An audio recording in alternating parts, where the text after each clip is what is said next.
Hello, greetings. Welcome again to our next session of reading Machiavelli's Prince. I'm Clifford Bates. We've been doing this now for a while. We're finally turning to chapter 20. Chapter 20 begins the final section. Well, no, the final section will be the chapter 26, which you have which kind of is the kind of exaltation, right? That's another. That's the frame. The epistle dedicatory and the 26. The things are kind of the frames of the prince. And chapter 20 to 25. These 6 chapters are which form a new part, the final part, which deal with kind of. The Alvarez makes the argument. Now, some people argue that. This continues what was done about virtues and vices, but no, this is about judgment. This section is the prince's judgment, the judgment of the reader too. And Machiavelli's testing us. They're testing the reader. Do you have judgment? Because in many parts he'll be saying things here. He'll be making recommendations here in these chapters. So in chapter 20, this is will be pretty long. This is going to be 10 paragraphs. The title is "If Fortress." The question it raises a question: if fortresses and many other things, which every day are employed by princes, are useful or useless? So the question is: Are fortresses and other things, which every day are employed by princes, are they useful or useless? So let's start in the first paragraph. Some princes, in order to keep their state securely, have disarmed their subjects. Semicolon. Some have kept their subjects' towns divided, Some have nourished enemies against themselves, semicolon. Some others have turned to gaining to themselves those who were suspect at the beginning of their state, semicolon. Some have built fortresses, semicolon. Some have ruined and destroyed them, period.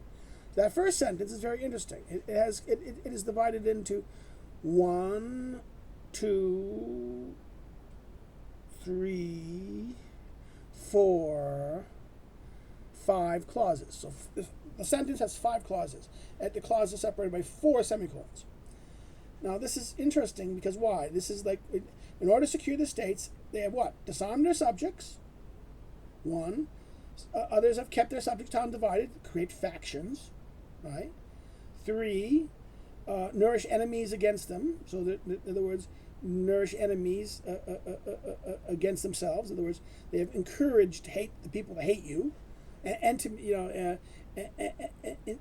enmities. In other words, things to dislike, animus against you, against themselves, the prince. Okay, that's the 4th.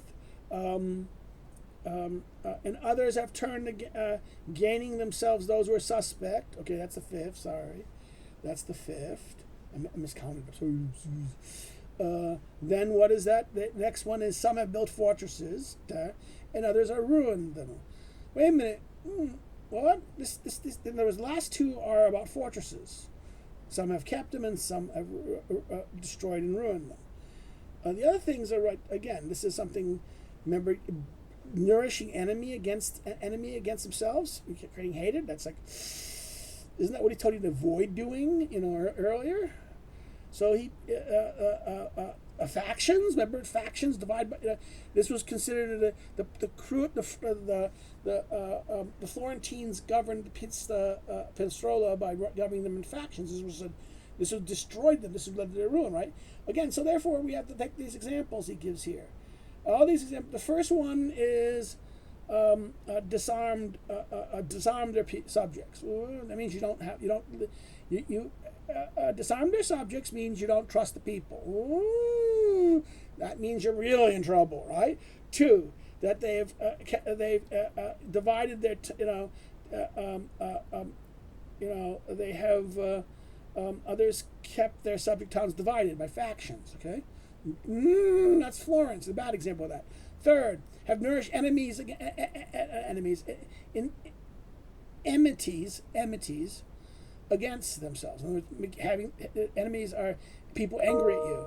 So therefore, oh my God, you're going to be there was things that you were told not to do by him earlier, right? Now is what? And having turned to gaining for themselves those who were suspect at the beginning of the state. Well, okay, that's interesting. Suspects. But remember, he said that's danger too. Just because, remember, great people, you hurt them, you harm them, they're not going to necessarily,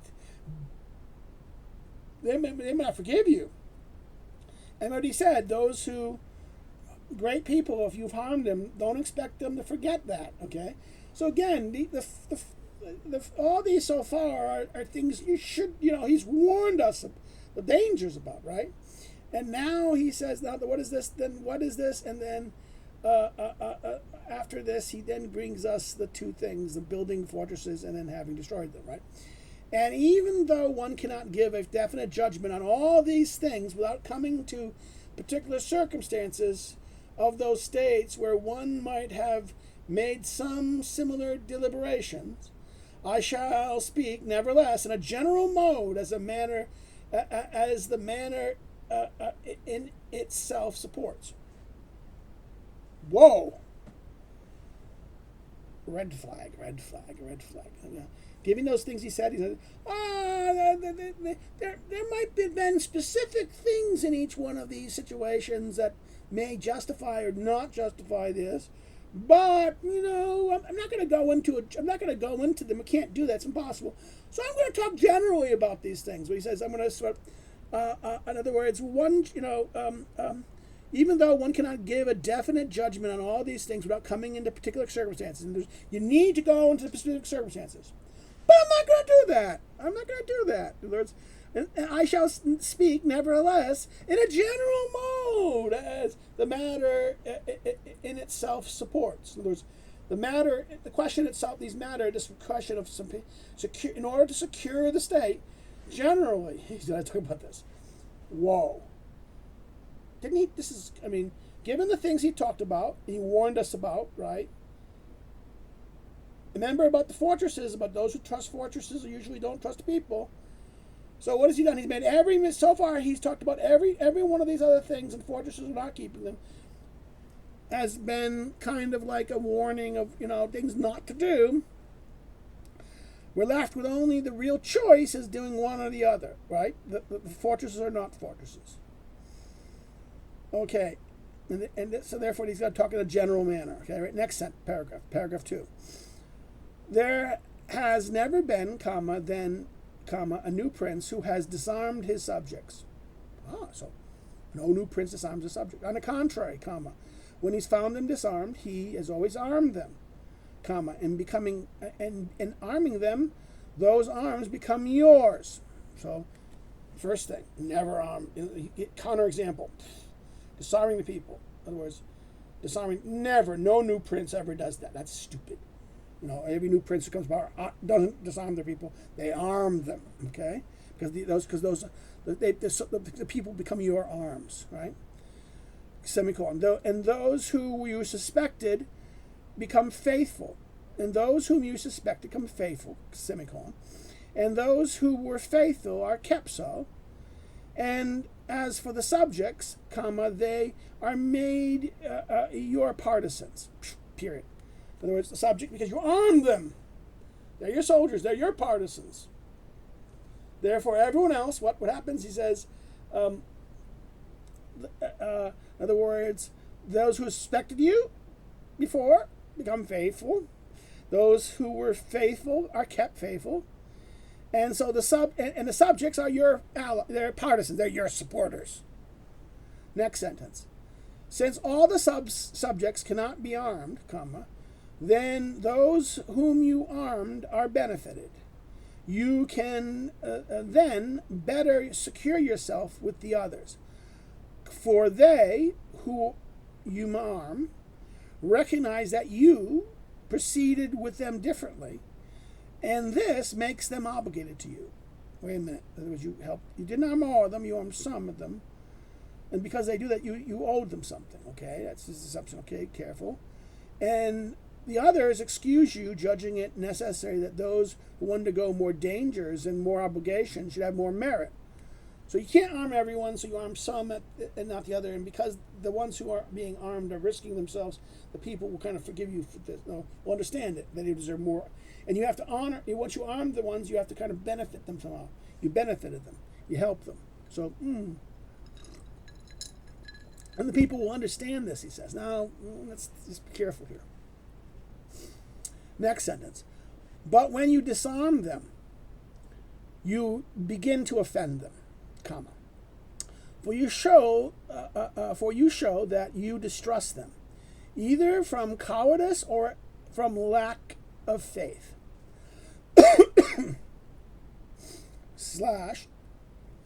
And the one and the other of these opinions give birth to hatred against you. So either because you're a coward or you have no faith in them. And one or the other leads to what? From cowardice or your lack of faith for them. These two opinions lead to give birth to a hatred against you. And since you cannot be disarmed, comma, it needs must that you turn to mercenary militia. Again, mercenary militia, never do this. Which is of the quality mentioned above, which is bad, And even if these might be good, they cannot defend you from the powerful enemies and untrustworthy subjects. So, if you don't trust people, you have to, and you're not going to arm them.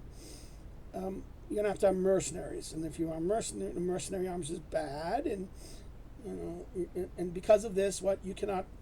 Even if they're good, they may seem good. And even if these might be good, they cannot defend you against powerful enemies and untrustworthy subjects. They will conspire against you because they hate you. Okay. Next paragraph. Therefore, as I have said, a new prince and the new principate has always ordered arms in it. Semicolon. And the histories are full of examples of these. Period. But when a prince acquires a new state, which is a member, as a member is joined to his old one, then it's necessary to disarm that state, except for those who were your partisans in the acquisition, comma. And it is necessary to render even those soft and effeminate with time, and with the occasion, and in order to make them in such a mode that the arms of the whole state be those of your own soldiers who live close to you in your old state. Well, now not a new prince, but not the new prince, but not a wholly new state on your own, but rather you're adding a new state. This is that mixed situation that he mentions in, I think, chapter 3. Please feel a little cough. And then, therefore, there's the problem there. The mixed situation is, remember what he said about that. You either destroy them, send armies, colonies, or go there, right? And he kind of says, you're not going to go there, he says in this one, right? And you don't remember what he said about keeping armies there. His argument was that the best you could, if they had the same language as you and the customs and mores, just don't tax them. You extinguish their prince, don't tax them, and they'll get used to you. You're not changing their habits and ways of life, and treat them. They're going to follow you to some degree. So, just act. That's what he said earlier. Now he's kind of adjusting that, saying you're going to now make them weak. You need to make the people worse. Wait a minute, but this is your thing. How you make them worse? How is this benefiting you? You want to make them weak and effeminate, he says, making them weak and dispirited, and they have no army. The army's only your soldiers. So therefore, if you're going to keep them, you're going to have to garrison soldiers there. You don't want to do. You don't want to. Their soldiers are bad. Therefore, what's going to happen is outside disorders and things an outside force will come, and you're weak, and they're weak, and the soldiers are there, not you're really the best soldiers, and they're going to take over. So you're going to have to keep your soldiers there. And again, he said that's going to cost you. That's going to be costly. So far, this is raising a little red flag here, right? He says, But he says this is interesting, that a new prince has always ordered his arms, right? This is the very thing. And then he's going to, but then what is it? It is, this is not the case of a new prince. This is a new prince of an ordinary state. And he says, and your in other words, disarm the state except for those who are your partisans and acquire. Then you're dividing the state. You're keeping your allies armed. But what happens? Remember what he said about that? Those who are your partisans, they expect good things from you, but then you can't deliver on them, and therefore they get kind of like buyer's remorse. And you're arming them, and you're not going to be there. They're going to turn on you. They're going to flip the things. So that's a recipe for disaster also. So let's think about this for a second. Semicolon, and it is necessary to render even these soft and effeminate. So your partisans, you arm them, but you make them effeminate, soft and effeminate with time and with every occasion, in order to make it such a mode that the arms of your whole state be those of your own soldiers who live close to you and in your old state. So therefore, your soldiers, the soldiers who are armed there. Therefore, you're not going to, they're weak and dependent, okay? They're weak and dependent upon you. But your soldiers and your things. But what's going to happen? Well, the people armed and maintaining there are weak, and the outsiders can come take it, right? They're not, in other words, but they're not armed. The benefactories are armed, but you have to make sure that they're weak. They're feminine. They're not able to unify everything.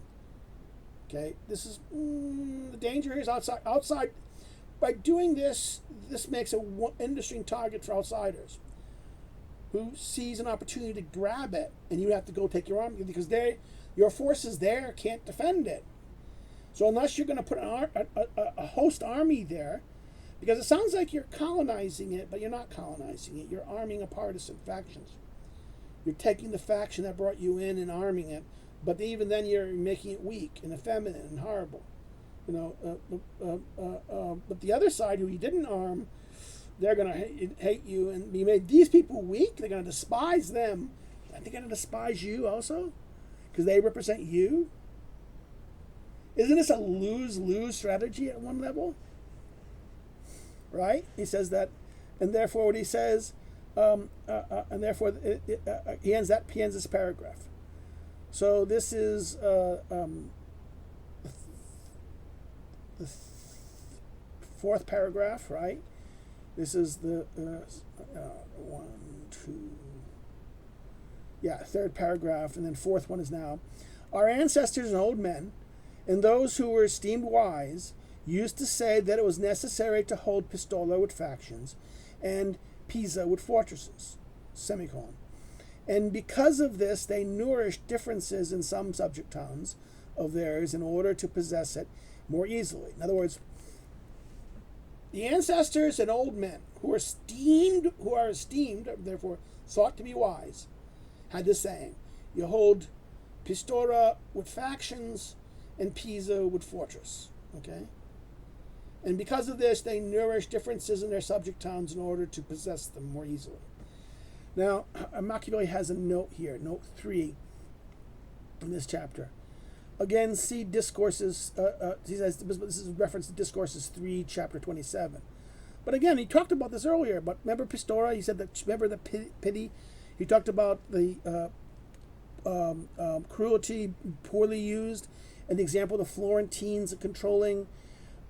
These are the Florentines who ruled these places, and the Florentines, by showing pity, not ruining them, not crushing them, but rather installing factions. In other words, this wise men who thought it would be done this way to install factions to kind of the more humane way, but this pity leads to the city tearing itself, Pistora tearing itself apart. Right? This is the danger of this. In other words, there should have been maybe a little cruelty and uniform and instill it. But here, what we have is this problem, right? This wise position of doing this. Now, he said, this might have been good to those in those times when Italy was balanced in a certain mode, and before the French and the foreigners came in and unstabled the whole thing, right? But I do not believe, this is one of his things.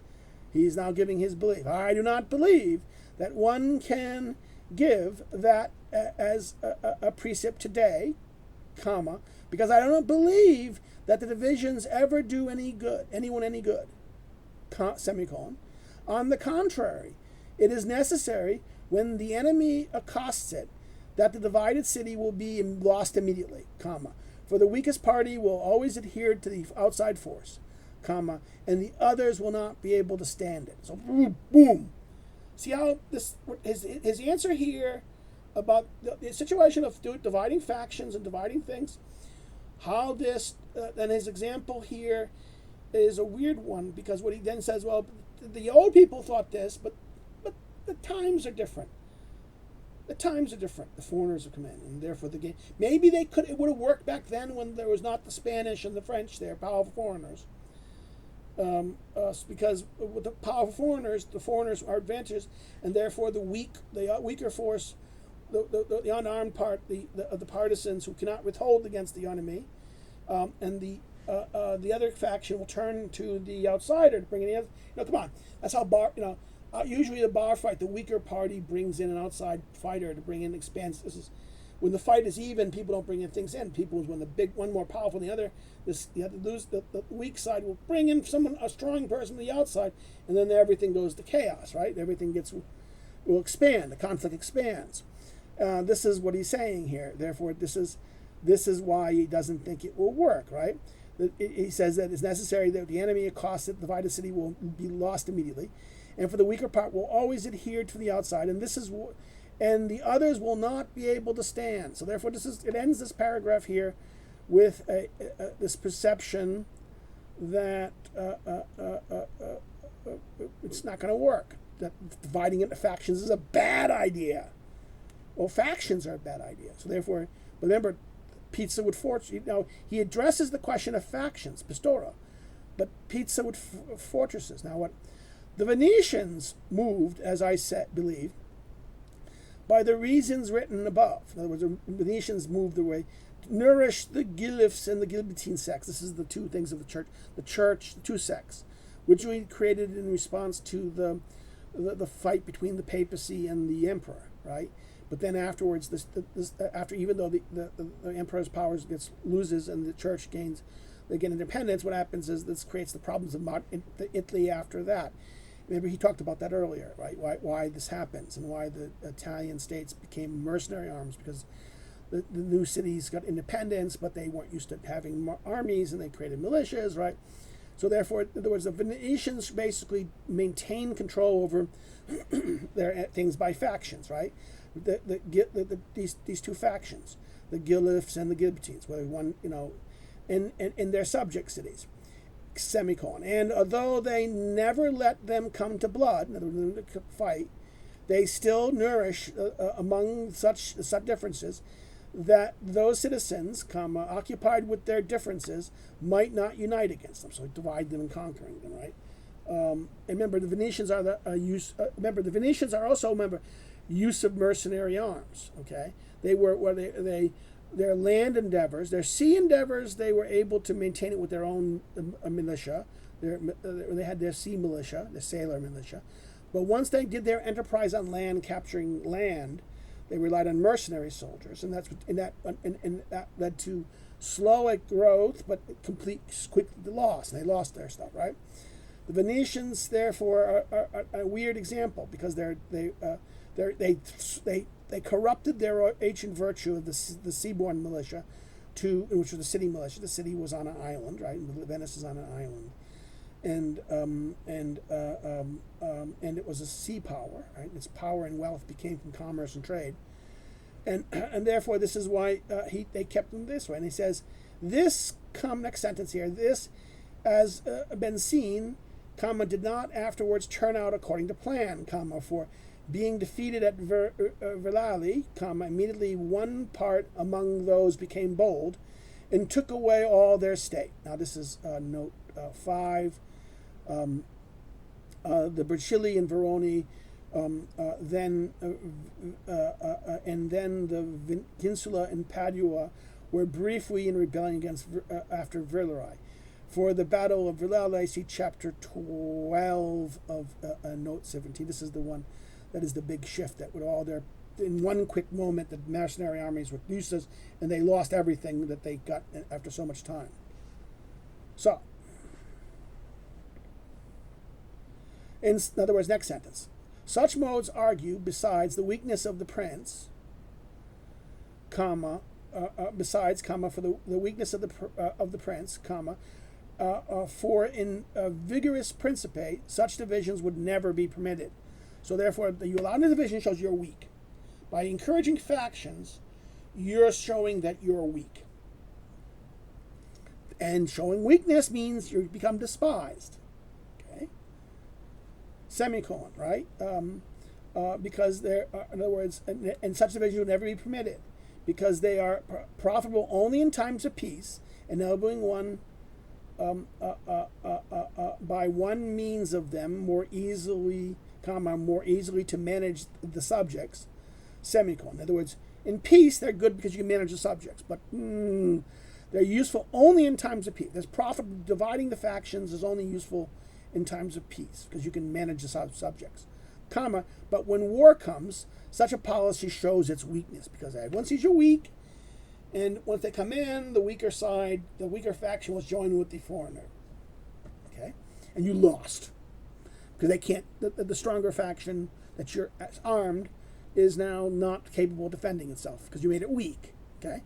And the feminine. Okay? This is the bad aspects of the policy. The next paragraph. Without doubt, princes become great when they overcome the difficulties and the opposition which are made theirs. In other words, without doubt, princes become great when they overcome the difficulties and the opposition which are made theirs. Semicolon. Therefore, when they overcome difficulties, when a prince overcome difficulties, that these difficulties, that their difficulties, they overcome them, they become great, right? That when they overcome the difficulties and the opposition which are made theirs, the opposition who aimed at them, right? The opposition of them. If they can overcome the difficulties and the opposition to them, you're great. Okay? Now, semicolon. This continues that sentence of this paragraph. And therefore, fortune, comma, especially when she wishes to make great a new prince, comma, who has greater necessity of requiring reputation than a hereditary one, makes enemies for him and brings enterprises against him, so that he may have cause to surpass them. In other words, wait a minute.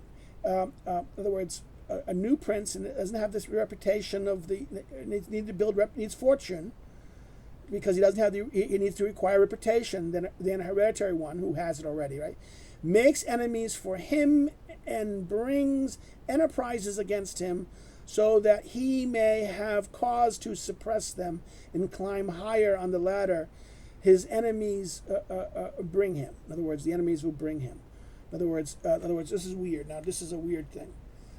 In other words, you're made great. And then you overcome your oppositions, but then what happens?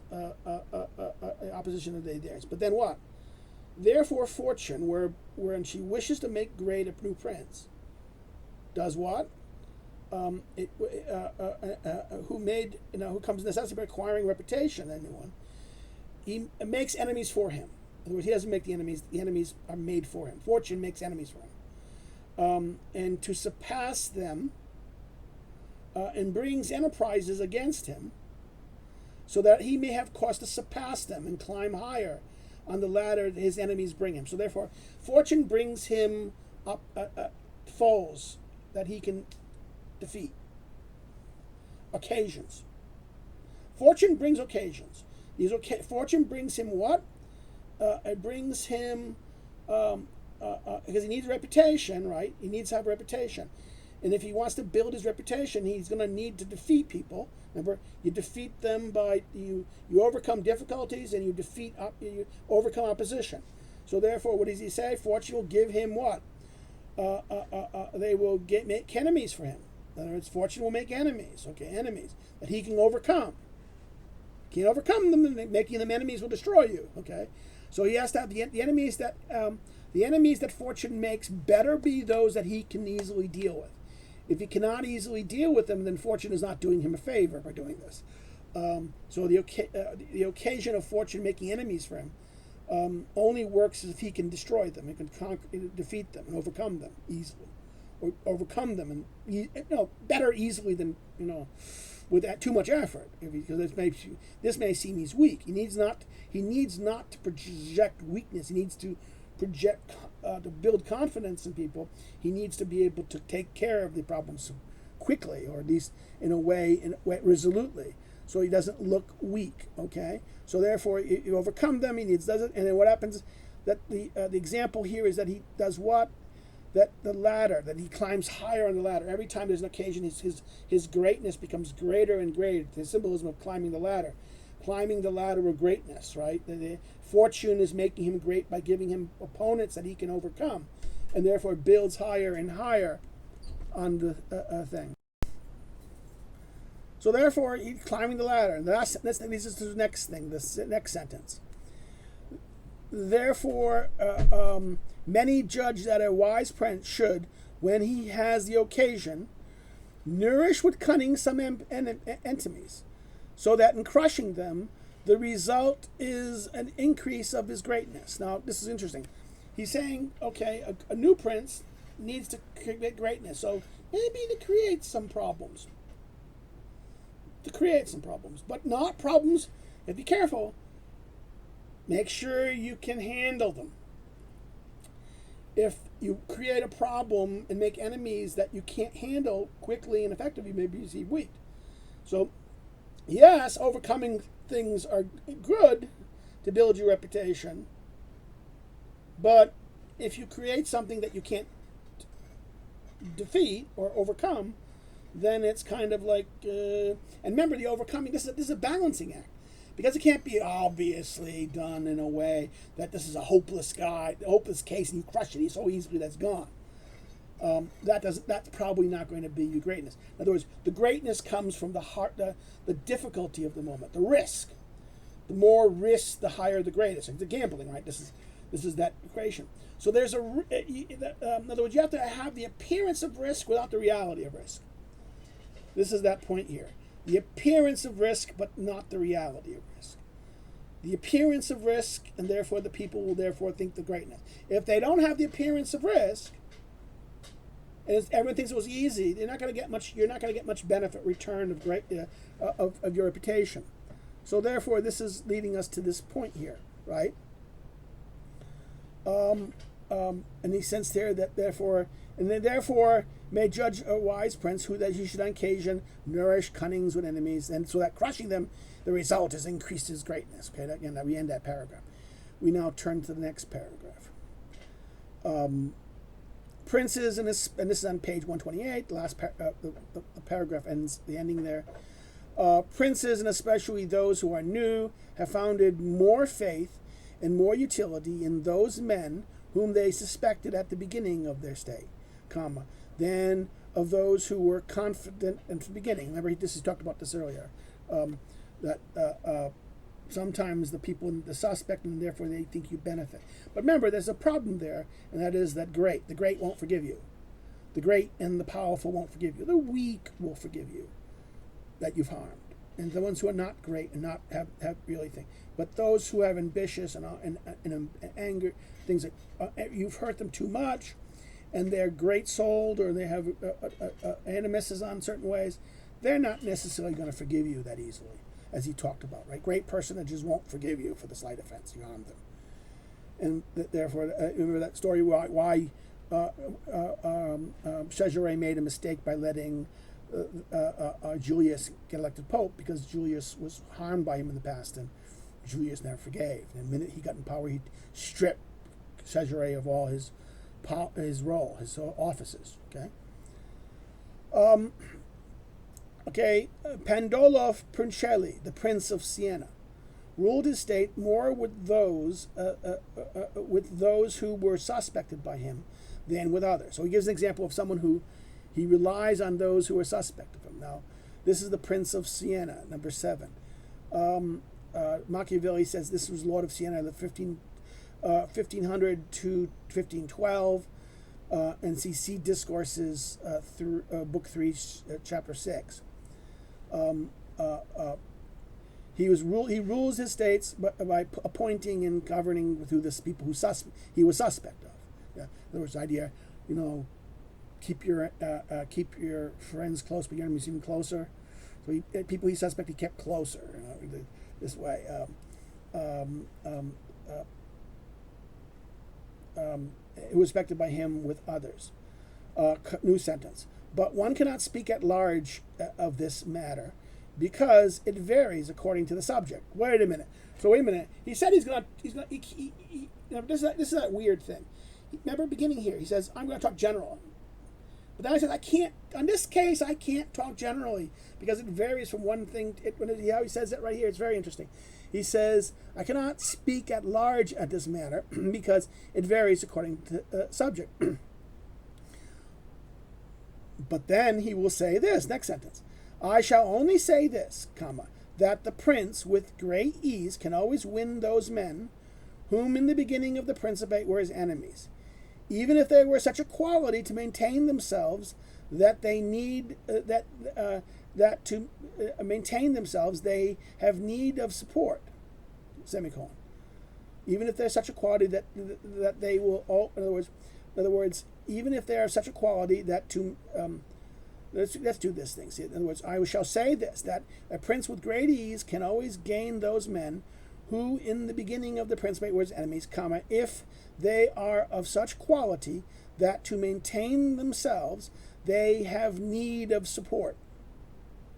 Semicolon. In other words, those great men need support. They're not independent. They're not of their own. They're not sufficiently strong enough. The prince will always, with the greatness facility, be able to win them over, and they are all the more forced to serve him faithfully, for they know that it is necessary for them to cancel with deeds the adverse opinions that he has had from them. So this is a case, in other words, they can't be strong. These people are going to be there, they're going to be always dependent upon you. They're not going to have enough resources to be able to stand, In other words, this is that weird moment where you can bring them in, but they can't be the great. They can't be those people who has enough resources and power on their own that then they won't forgive you, right? Or they have completely nothing, because in other words, at this point you got to make sure that you haven't done something that they really, really hate you. If they may be your enemies, some enemy to you, hostility because you harmed them, but you better not have harmed them to the degree that they want you dead no matter what. You have to make sure that they're not that intense that they want to get revenge, and they're going to be the type of person that won't forgive. Okay, if they're that, then helping them won't help you. Just give them the tools to destroy you. Therefore, you have to take the question of the type has to be that they can't stand. Now, this is that line. This is why it's important. They have to be such quality. In other words, that it has to be such quality, because why? That's specifically gain those men, and because that they have to be of such quality that to maintain themselves they need of support. In other words, to be able to live, they need support. If they can't. If you don't help them, they will not be able to survive or maintain themselves. So they're totally serving you.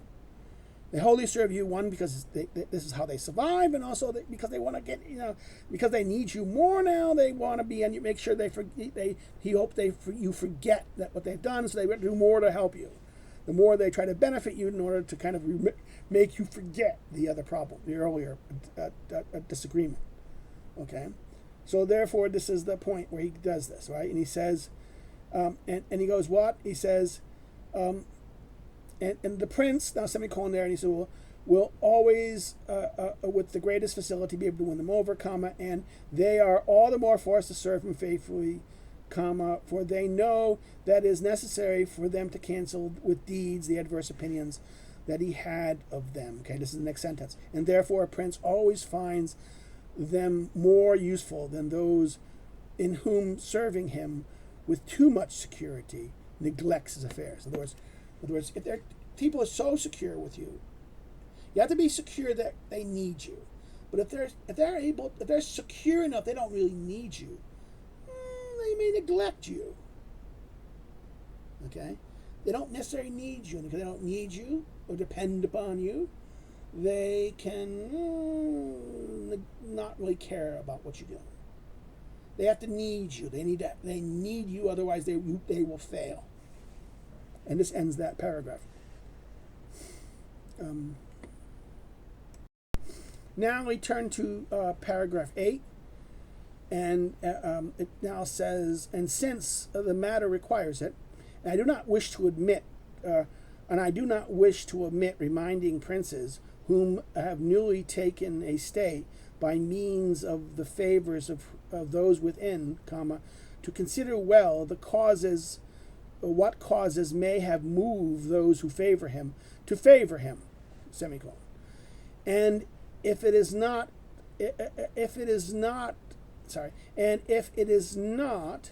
a natural affection for him, but only because they were not content with the state, that state, the previous state that came in before, then with toil and great difficulty will it be able to keep them as friends, for it is impossible that he can make them content. Period. Now, Brady said he dealt with this problem. Those who bring you in, if they bring you in, they're going to get disappointed by you, okay, and they're going to turn against you. So, if the people who bring you in are only bringing you in because they're unhappy with the existing system, the existing previous ruler, previous order, and they bring you in, they're never going to be happy with you. You can never maintain that. But if the people who bring you in are really your partisans, they're your guys, they really believe, they love you, they're really yours, they're on your side, and cannot think of a world without you, okay? They cannot. They really think, oh my God, I want him. I'm with him. I'm wholly with him. Wholly his partisans. Okay, now here is the trick. These, however, you can't make them. They're going to be loyal to you. They're yours. They are yours in that sense. They are yours, and that Machiavelli makes this point about this. Now, with these, but if they're not these kind of people, they're just that you can never hold them. In other words, he makes it what? For it's impossible to make that he makes them content. Next sentence, and discussing well the cause of this, with examples taken from ancient and modern things, he will see that it's much easier to gain as his friends those men who were content with the former state, although they were his enemies, than with those who became friends by not being content and favoring him and seizing him. Now this, again, this is a weird thing. He goes back, and this is repeating what he said earlier. Remember, he says that you can't, these people who brought you in because they wanted the change of the thing. Well, you've harmed these people, the old state, status quo, by changing the status quo. But now, what he said about this, well, if they're expecting harm from you, but you don't harm them, you benefit them. Oh, remember that discussion earlier in the Prince? That they expected someone to harm them, but instead of harming them, they came to be benefited by them, so you win them over. The only danger to that is the problem of the great. There's a condition to that. Those you have to not have harmed them if they're the great, powerful and the great. And so character of that. So if you harm them, you better not have harmed them in a way that they want revenge. They hate you so much they will never forgive you. Okay, that's the problem. You can the great personage will never. Remember, he said about the example about Cesare's mistake of electing Julius again. That's the great personages do not forgive. So this is the only condition here. You have to make sure that these people you have to worry the real threats you need to deal with. Those who are great and powerful, who in the old regime that if they're that if you're going to eventually make those in the old regime You got to make the weak. In other words, those are not who you haven't done that much harm to. You've harmed them, and that you harmed the regime, but now you reward them, and they're saying, "Oh my God, he's helping us. Oh great!" And also they become dependent upon you more and more. That's the even better one, right? So again, the lessons of there and there should be taken together. So what does he say here about this? And discuss. He says with difficulty would be able to keep them from his friends. In other words, okay,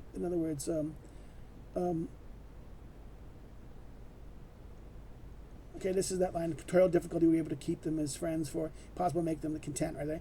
And discussing this the cause of this with examples from ancient moderns, where he said that I said this, and therefore and then he will see that it's easier to gain as friends those who were enemies of the former state, and though they were his enemies, than those who were his friends, by not being content in favoring him seizing it. So I talked about this. This leads us to our next paragraph. The ninth, I think. Yeah, the ninth. This is the ninth paragraph.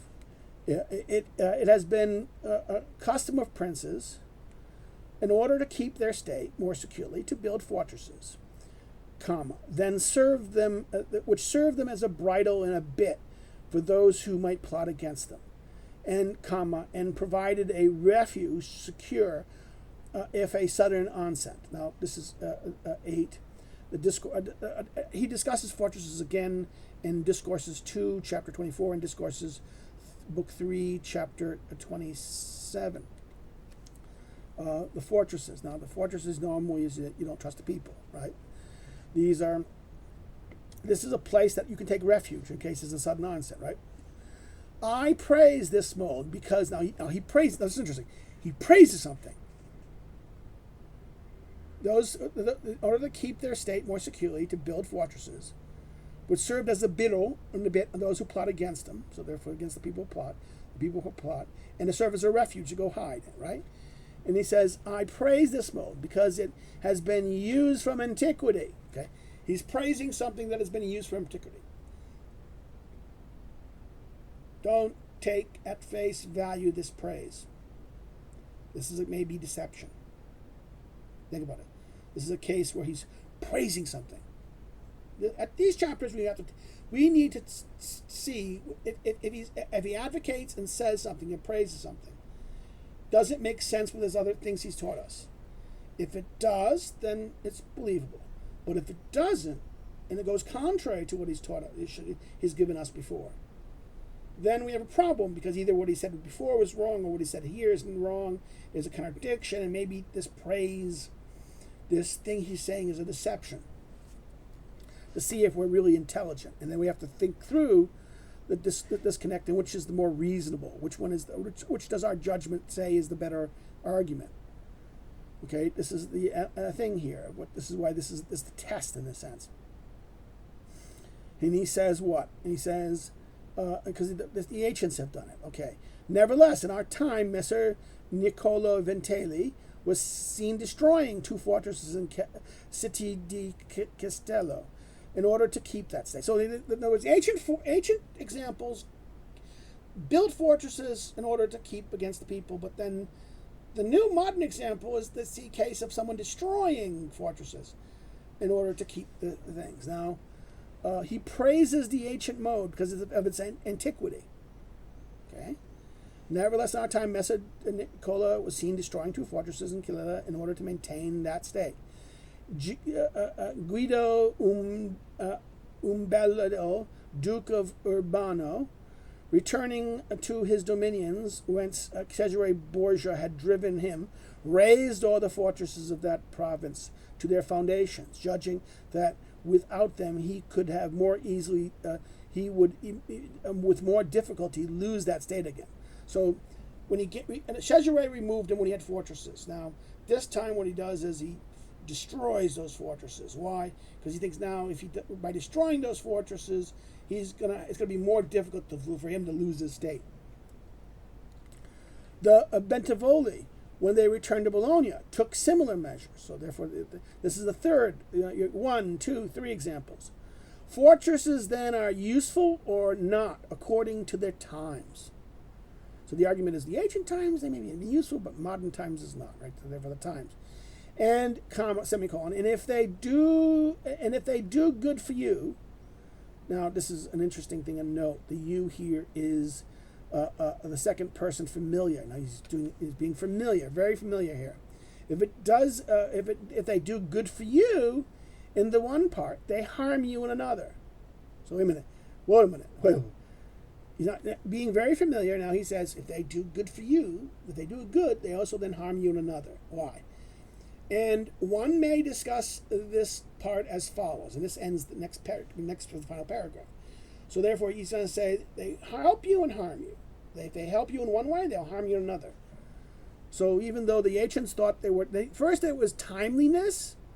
The ancient times they are beneficial, but modern times they are not. So their goodness depends on time. But then he suggests, no, even if they are useful, they're going to help you, according to the times. And if they do you good for you in one part, they will harm you in another. So even if they do you good, it's going to harm you. So even if any benefit happens, how they harm you. And he's going to talk about this in the next paragraph, 10th paragraph. Here, that princes who fear the people more than foreigners ought to build fortresses. Semicolon. If you fear your people more than you fear foreigners, if you fear people more than you fear foreigners, then you ought to build fortresses. But he who fears foreigners more than the people should leave them behind. Period. So one sentence, semicolon, grading. So if you fear the people but don't fear foreigners, build fortresses. If you fear the foreigners but don't fear the people, build. In other words, what he says is, if you fear foreigners, then they're the people. You fear more foreigners than the people, then you should leave them behind. Okay. Next sentence. The castle of Milan, built by Francesco Forza, has made and will make more war against the Sforza's house than any other disorder of that state. In other words, what? Forza built this fortress to maintain control over this thing. The Sforzas and the tyranny of the Sforzas maintain their power, their mercenary arm to keep control of that. The people don't love people. In other words, he rules by the people not welcoming him. And his example of his rule was able to maintain it, but the fortress always made it what? A symbol that he's weak. Makes more war. Because why? It's an invitation that the people don't trust him. That there's going to be people that are willing to help you remove him. This is why the castle of Milan makes more war against the Sforzas than benefit. So, yes, it may protect you against the people, but if the people are weak, it shows that you're weak, and the enemy sees that you're weak. And that will invite foreigners to come take you. See, it helps you in one, it helps you with this. And then you think in other words, this is why it doesn't really help you against the foreigner. And it doesn't help you against the people, because what happens? If you fear the people more than the foreigner, well, great. So, but the fact that you're weak, the foreigners are going to be, in other states are going to be like sharks looking for a weak party to come and grab. And you telegraphed your weakness. So if you feared remember what he said, even back then, you should fear more the outside threat, because the outside threat is going to be a much more weak thing than the inside threat, if the weak thing. In other words, if you fear the people, not fear the outside threat, well, what you're doing is what? You're telegraphing your weakness. And some outside force will look at this and say, munch, munch, munch, munch. Therefore, next sentence, right? Therefore, not to be hated by the people is the best fortress there is. Semicolon. For, even if you have fortresses, they will not save you if the people hold you in hatred. Semicolon. For the people, as soon as they have arms, will never lack foreigners to help them. See the thing about this that he says? The best fortress is the people. Because what happens? What happens is that in other words, it will not save you from the hatred for the people. As soon as they have arms, either their own or others, will never lack foreigners to help them. In our time, one has not seen fortresses to have profited any prince, except the Countess de Forlì. She's friends. The Countess of Forlì is, if I remember correctly, this is the story of the Sforza woman. The Countess of Forlì is the Sforza. I forget her name.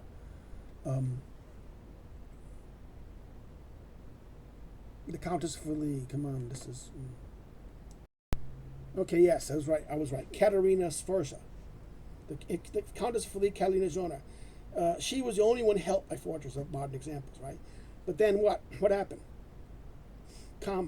When Guillermo, her consort, died, semicolon. No, her consort, died, semicolon. For by means of them, she was able to escape the popular rebellion, await the help of Milan. Remember her, she's a Forza, and therefore her fellow Sforza will who rules Milan will come and help her. The people revolted against her, and what happened? She's in the thing like here. She's there hiding and able to be safe. And the Sforzas, with the help of Milan, recovered her state. Period. This is footnote 11, and this is Giuliano Renario was assassinated in 1499. This is Discourse, Book 3, Chapter 6, and Florentine History, Book 8, Chapter 34. He deals with this example. This is the infamous example of, there's a story about her here, and we'll talk about this.